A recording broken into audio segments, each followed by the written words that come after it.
मोर झामक झुमक नाना दो बधैया लेवे अइली। मोर श्याम सुंदर नाना दो बधैया मांगे अइली।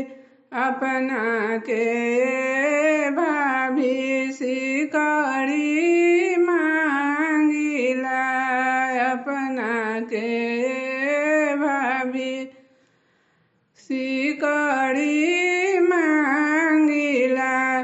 प्रभु जी के चढ़ाने के करवा। मोर झामक झुमक नाना दो बधैया मांगे अइली। मोर श्याम सुंदर नाना दो बधैया मांगे अइली।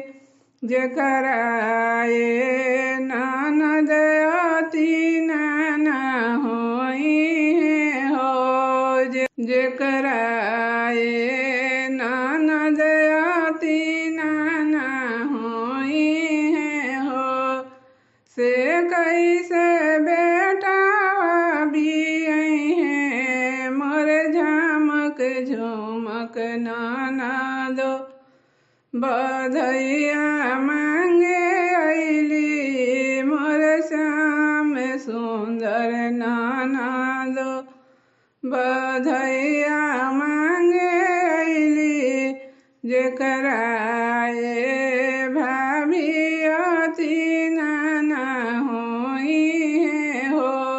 जेकरा ये भाभी अति नाना होई हो।